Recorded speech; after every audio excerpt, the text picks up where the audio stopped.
the feeling when I'm like riding a wave, I want to feel that. It's you, it's only you, you know. You're in control of everything. You have to like swim to catch the wave and step up, stand up in the board and ride the wave.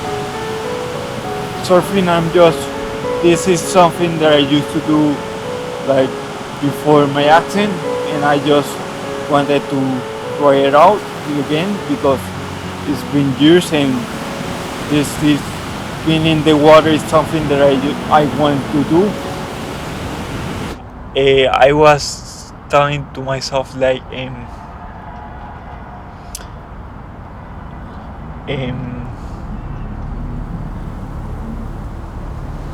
I was so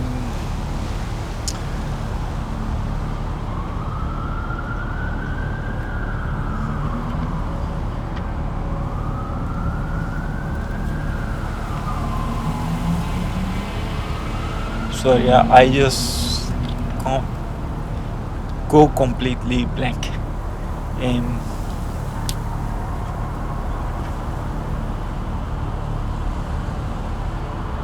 can you repeat one more time the question?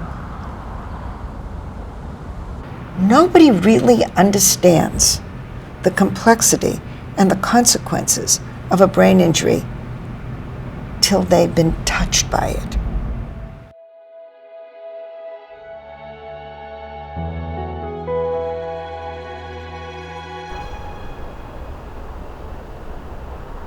I had my traumatic brain injury accident on February 4th, 1995.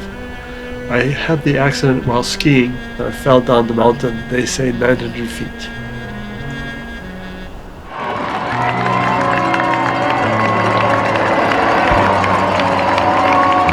I used to be a runner. I used to run every day, 5.5 miles a day. Now I cannot run at all. My left side is impaired enough. I'm unable to put one foot in front of the other and make a run.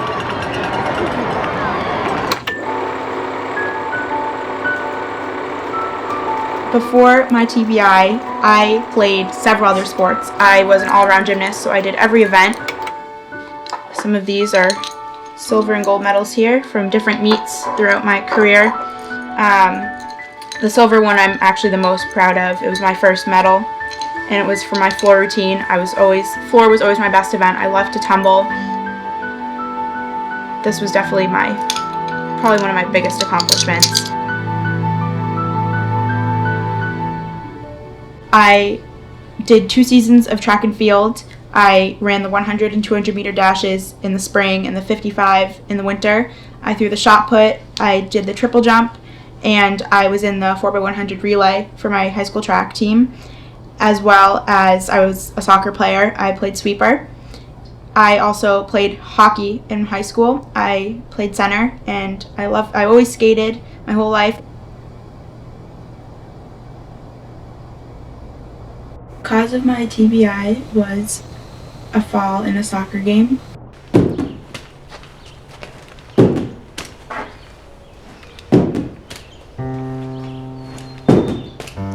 After my injury, I was extremely determined to walk again, to read books again, to get back to school and see all my friends and hang out with them.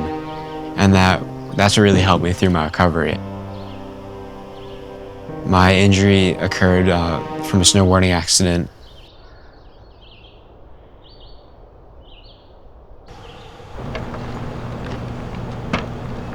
I was in a plane crash.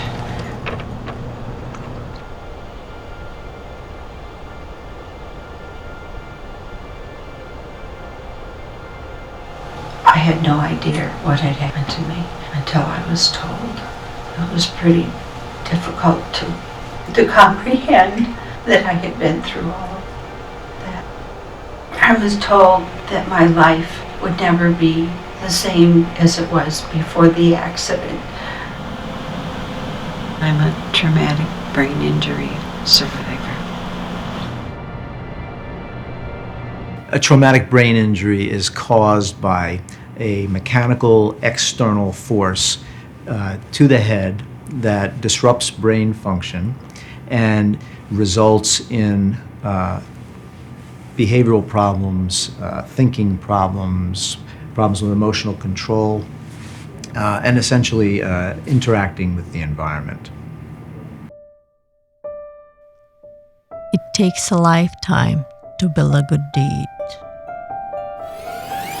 and only a millisecond to destroy it.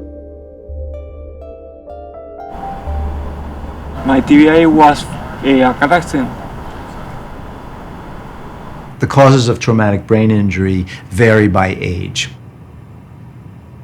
Individuals who are adolescent to in young adulthood, most common cause is motor vehicle accidents. And then in the older age group, say 65 and above, the most common cause of traumatic brain injury is falls.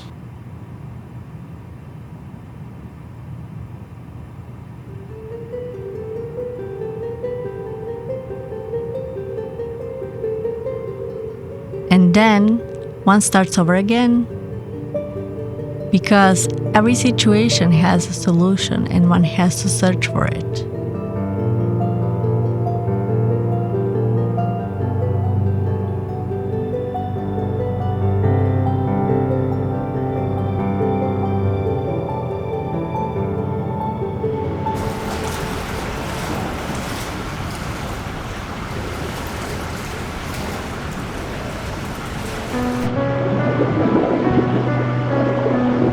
I used to swim.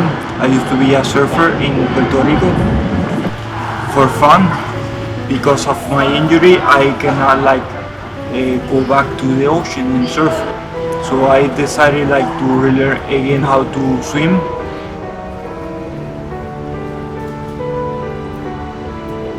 That was the key, the thing that most helped me to recover, because I can do many movements in the water.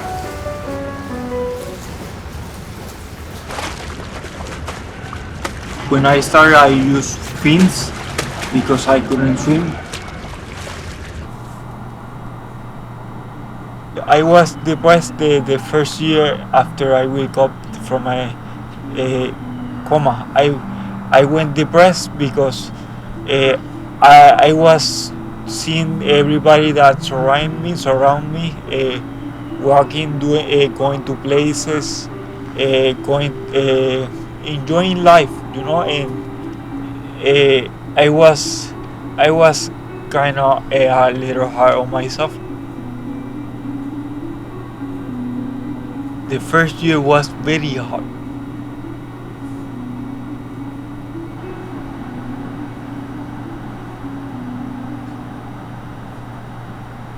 I just started to get motivated myself, doing a lot of exercises, physical exercises, mental exercises that will help me to recover from my injury.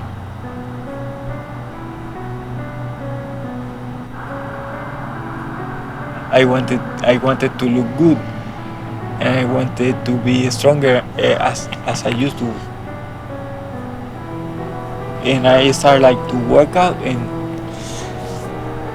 I started to see the results. It took some time, but I just keep going forward.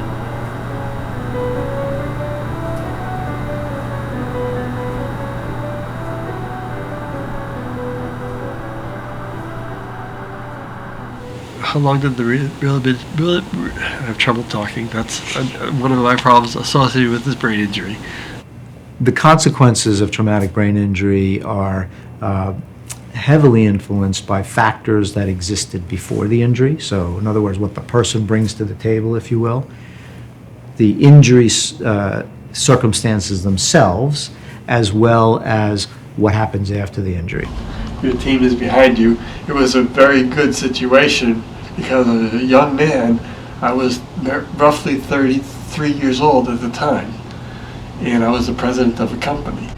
But that was when I was, before my accident. My accident had a tremendous impact on my career and my ability to hold such a big job like that. As many as 70% of people are unable to get back to work or the job they did after a traumatic brain injury. So this was my last soccer cleat of my athletic career, the last shoe I ever wore playing a sport. And so these are the collection of some of the sports things that I have from my career that is now over, but I still like to talk about it because it's an important part of my life. My TBI is considered mild on the scale. Traumatic brain injury has often been referred to as an invisible injury, and particularly for individuals who have mild traumatic brain injury. And that term is a misnomer because the effects or the consequences of mild traumatic brain injury can be actually very severe. It is visible that I have larger pupils now because of the injury. One might not be able to tell that I have trouble following things with my eyes, and so it's more difficult to track things. Also with my light sensitivity, someone might not really know that I'm in pain every time I go outside and I'm in the sunlight.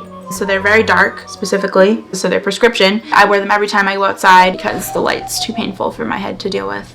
I also used to have noise sensitivity, and that can't be seen, so even when I would go into a school, if I would hear lockers or a bell, then that would be really difficult to deal with, and my headaches would get worse. What we used to call folks who were struggling with the challenges caused by, quote, a mild brain injury, we use the phrase, walking wounded. You look good, you sound good, you speak well, you're walking without too much difficulty or without any difficulty. Your hands are moving. You can read. You can write. So what's wrong with you? Many things are wrong with you.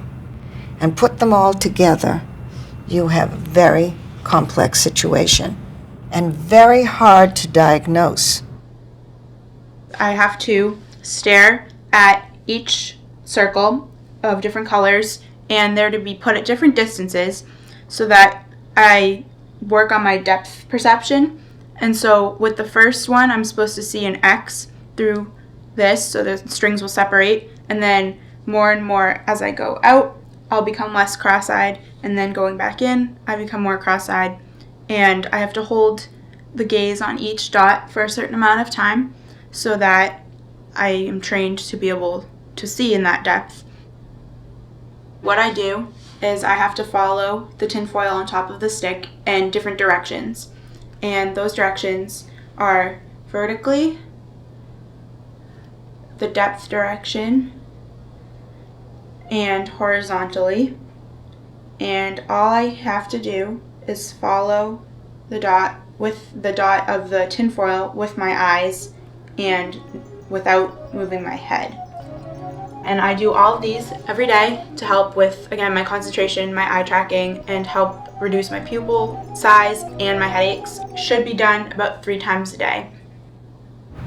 People who sustain concussions are not to be taken lightly. There's no head injury that should be ignored. And there's a tremendous amount of knowledge regarding concussions.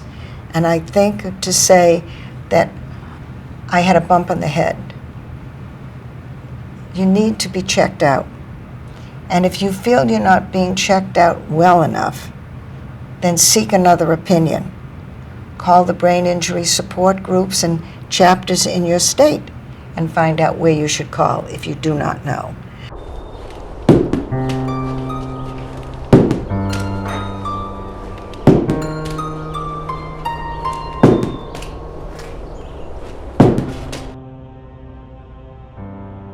After I had gotten out of ICU and out of rehab, I was determined just to do well in school, to make up the 2 months of schoolwork I had missed, to graduate with all my friends from 8th grade. Or going into high school, my parents and both my parents and I didn't really know how it would do in terms of schoolwork. So I gave it my best effort, and then now I'm determined to do as well as I possibly can do in college and hopefully go on to med school and just be the best person that I can be, basically. I was in a coma for 6 days. Coma is complete loss of conscious awareness, as well as loss of wakefulness. So when somebody's in coma, they are neither awake nor aware of themselves or the environment. So the eyes are continuously closed. Under no circumstances do the eyes open. I suffered a severe traumatic brain injury. My accident was severe. I believe it was severe.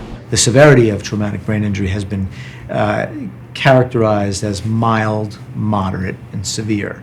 The movement now is toward development of other systems for characterizing or stratifying individuals who have had a traumatic brain injury along different platforms. So, a separate platform for cognition, a platform for physical function, a platform for psychological health.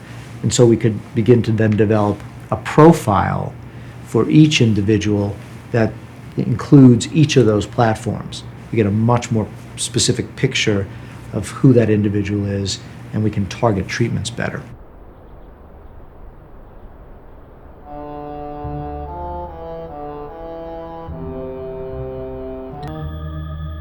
I get lonesome a lot because I live alone. I use the cane because it keeps me from falling and keeps me a little steadier than if I went somewhere without it. It's colorful because I originally was a rehab cane, and I just wanted to sparkle it up a little bit, so I bought some duct tape, and that's all it is. I just wrapped the duct tape all around it, and I actually get compliments about my one-of-a-kind cane. I've never seen another one like it, and it's because I have no balance. I have fallen, and I have fallen in my house. Traumatic brain injury causes a wide range of problems, including difficulties with thinking abilities. So attention, concentration, memory, problem solving, judgment, perceptual abilities. These are all the sorts of things that one needs to negotiate their day. In addition to the cognitive problems, physical problems. So they may be changes in sensory function, changes in motor function, weakness or coordination, changes in emotional function. So people who were not particularly emotionally expressive can become very emotionally expressive. Or you may have the opposite. Somebody who had a lot of affect or emotion becomes very flat and non-expressive from an emotional standpoint. Behavior can often change. So also described as changes in personality. So tendencies that people have may change sometimes dramatically. We talked about the fact that sometimes we wish it were broken bones and things that how they're going to heal and how long it's going to take. Most of the regulations in the insurance industry can calculate how long it would take to heal a broken bone, to repair a gallbladder, to remove an ulcer.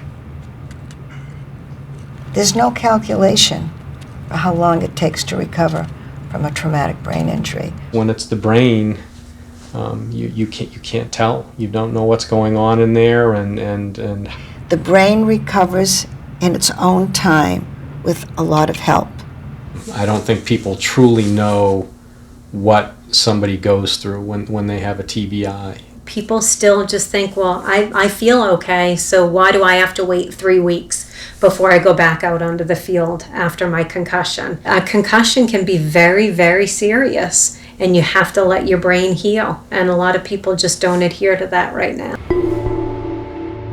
recently learned that the recovery process goes on longer than I think we once thought. So people typically used to think about the first year or 1 year as the period in which the brain has to recover, and that wherever you were at the end of a year is probably where you're going to be for the rest of your life.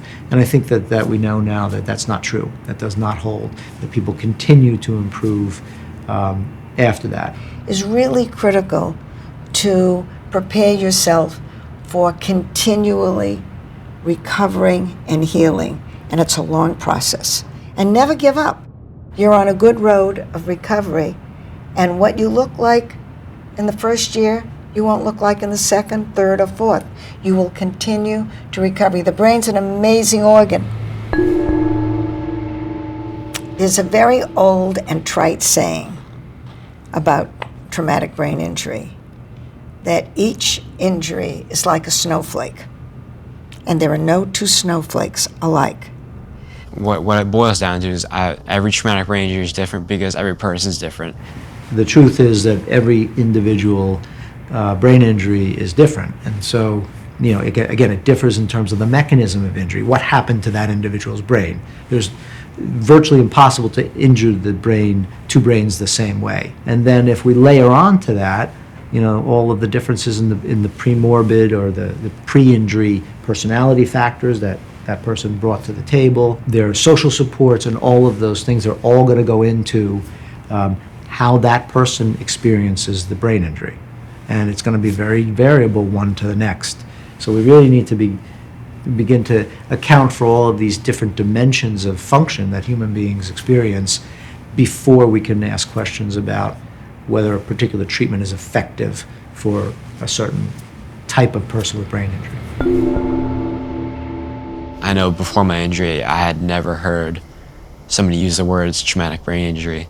I think there aren't enough people who are aware of this injury. The general population suffers TBIs so much every day, and they can happen doing absolutely anything, not just sports, like in my case. To spread awareness, I personally have created an online presence. I go by the name Concussion Mom, and like Madeline, I've counseled so many other moms from all over the world, refer them to doctors and therapies, and just help them kind of get through it. Part of the problem, though, is acceptance, and people don't necessarily want to hear it, and sometimes when it happens to their child, they can't accept the fact that their lives may have to change.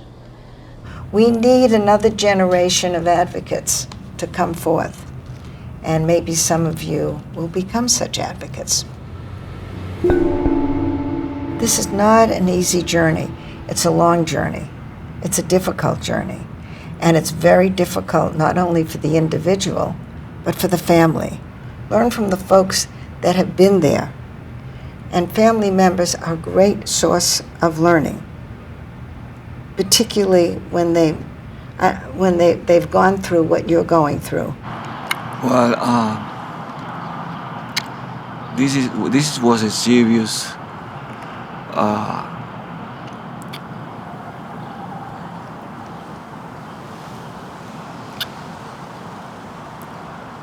a serious condition that make everybody change in the family. And we try to help him as much as we can since the beginning. They trying to stabilize him, and they induce him to coma. And then after that, he cannot recover from the coma. I was in coma for 2.5 months. We have a hope that he's gonna become well. When we asked the doctor how his the recuperation is gonna be, they don't know. They say well, we don't wanna say something that we don't know. So he might walk, he might not. He was in a wheelchair, and he cannot get out from the wheelchair. We had to put him in a bed, taken out of bed, taken to the bathroom. So when we take it home, was like a baby. We have to do everything for him. I don't know how many months it took to he start walk, make steps, little steps. Siempre estaba con mucha fe porque sabía que él se iba a poder levantar otra vez. She had a lot of faith that I was going to recover or get up again and do all my stuff again. Madeline's TBI following the accident really changed our lives immediately. You know, she couldn't be left alone. If we left the house, we could only go to one place for a short period of time. So if I had to go to, let's say, the drugstore and then pick something up at the grocery store, I would have to bring her home in between, even though they were in the same location, because the fatigue that she had from the injury was so great that she couldn't walk through the two stores. And there were some schools that she couldn't apply to because the visual stimulation of certain parts of the school that she would have to go to a lot were too disturbing to her head. What happens when you have a brain injury that people can't see is incredible. Nobody would believe what goes on and how your life changes just from that one hit to the head. The information, yes, we had to search for it. She slept for hours and hours a day, so while she was asleep, I was next to her doing research. And that's really how we got most of our information. And then if I found people online that I thought could provide me with some information or some help, I just called them or emailed them, and I've just met hundreds of people that way. And I've learned so much about it just by doing that. Her recovery over a period of years has almost been, we'd made a lot of progress, and then all of a sudden we'd hit a plateau. And then we'd find some other solution that'd get us beyond that plateau.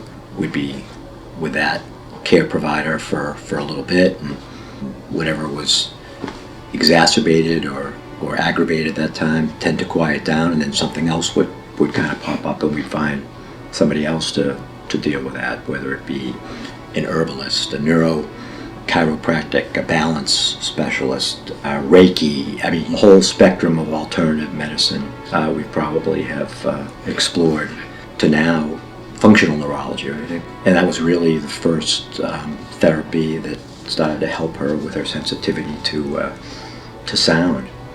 So you never know what will work for you until you try it, and what works for someone might not work for someone else. So it's a lot of experimenting with the different kinds of therapies that are out there. Humor tending to lighten things up always helped.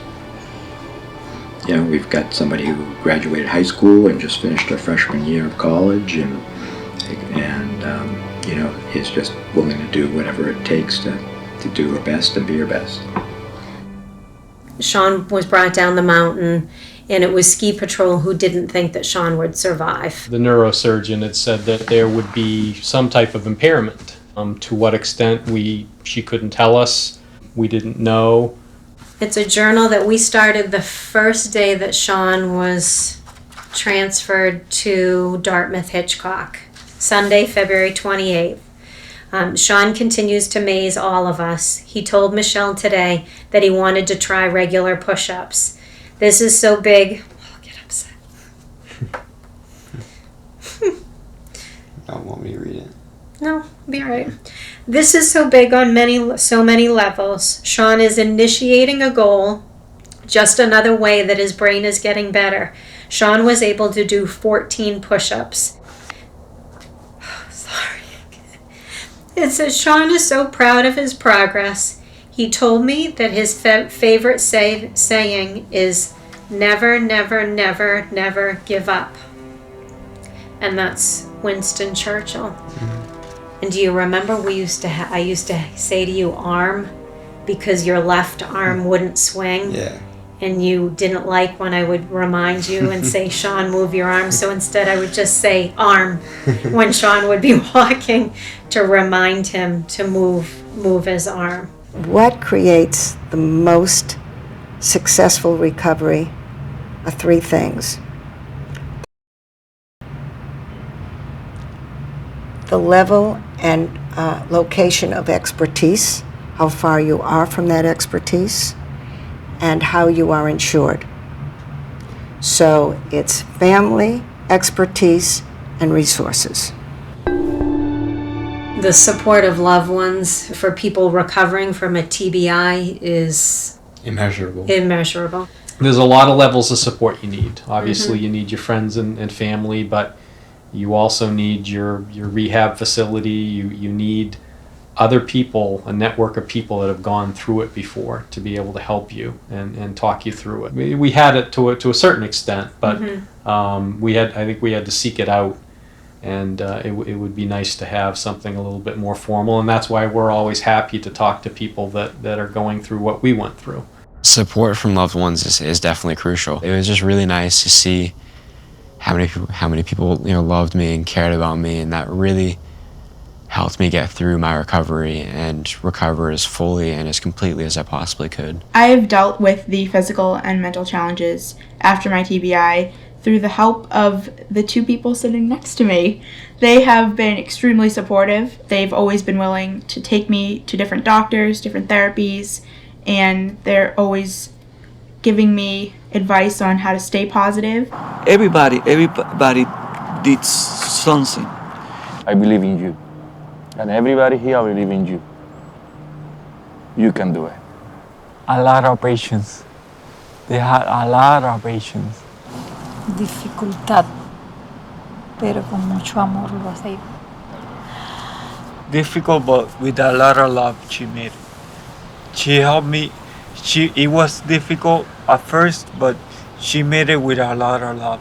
And I think that just the knowledge that that you're not on your own, despite how significant the problems are, goes a long way to protecting people from just falling into that sort of abyss of hopelessness that can sometimes occur. The presence, the simple physical presence of other people around, is protective from depression and hopelessness and frustration, and it is very, very important to try to ensure is available after the injury. It takes determination to look for a solution.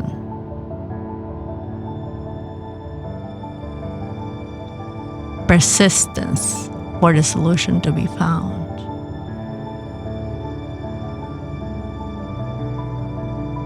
And patience until a solution is found.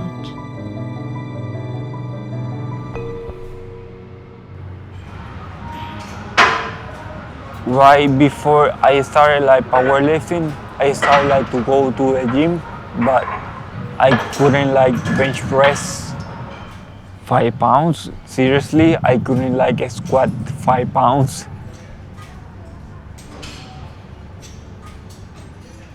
I started that body weight. It took me a lot of months. Then I started to control my own weight. I need a challenge, and so I started to increase my weight. And that's how I started to lift heavy, doing heavy squats. I started powerlifting because I used to do my own kind of physical therapy because of my recovery. I'm always, since a little kid, been involved in sports. I noticed that doing powerlifting and any other sport, it has helped me to recover much faster from my injury. My doctors sometimes are amazed about my medical record because my recovery is amazing.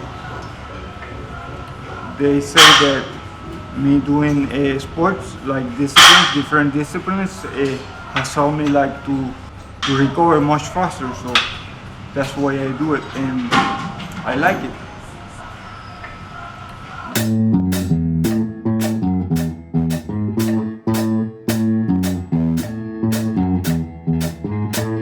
I've been playing the bass guitar for about 47 years. I started when I was age 11. My playing definitely changed after the TBI because I used to play a 6-string guitar as well. I started with a bass guitar. I learned 6-string guitar as well. But then after the brain injury, it was very hard for me to use my left hand. My left side coordination is pretty far off. And I'm able to play the bass okay, not like I did before, but I could not play 6-string guitar because the strings are too close together. It requires too much coordination in my left hand to put them on the right strings and so on. Because I love to play, I love to hear good music, and I love to make good music.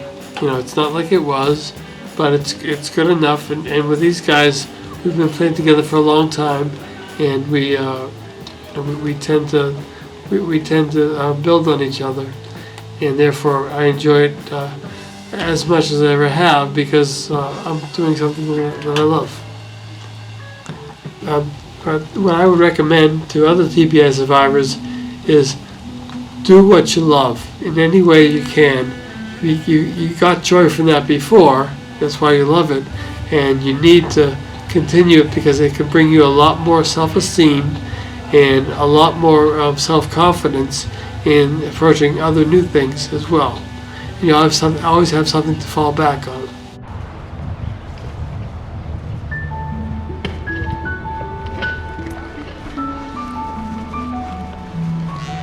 My dog Trixie was one of my biggest supporters throughout my recovery process. One of the first doctors I ever went to was an amazing woman, and the first thing she asked me was, "Do you have a pet at home?" And I said, "Yes, I have a pug, Trixie." And she was so excited and so happy because she always recommends that her patients, if they don't have a dog or a cat or some sort of animal at home, to get a pet. If they're not comfortable with a dog or a cat, get a fish, so that there's something there that can keep them company to help in the recovery process. Because a lot of TBI survivors, they don't leave their house, they can't really interact with other people if they can't remember conversations. So if they have a pet at home, it's really helpful to talk to them, to have their companionship. And so with my dog, because I was bedridden for 3-4 months and out of school, out of contact with my friends, and no social life at all, I had my dog with me, sitting with me in my bed while I would listen to the TV, and she would just keep me company. She would always sit, and even now, if I'm not feeling well, if I am having an off day with my head, more so than normal, she can sense it, and she'll come and sit with me, and it's really cute. She's been a really great companion when either some of my friends have decided not to be my friend anymore. She's just always been there, and she's supported me. My TBI has changed me as a person in many ways. I have learned to become more patient as a person because I know that the recovery process is slow and doesn't happen overnight, and so patience has been something that I have learned. Also, I have learned acceptance because this is something that I've had to learn to accept to be able to enjoy the rest of my life, and I know that's very difficult for some people, but acceptance has been extremely important, as well as a positive attitude. I'm very fortunate that I can still be active. I've traveled in the past couple of years to several different places, and I enjoy that. I travel with a group of people. I belong to a society that it's a lighthouse preservation society, and their trips are wonderful. I would advise distracting yourself during the day, doing something that you enjoy doing, something that you're capable of doing now. It's like a second chance for me, like to do all over again, but this time I'm really taken taking it really seriously, and really making my best of effort to do the best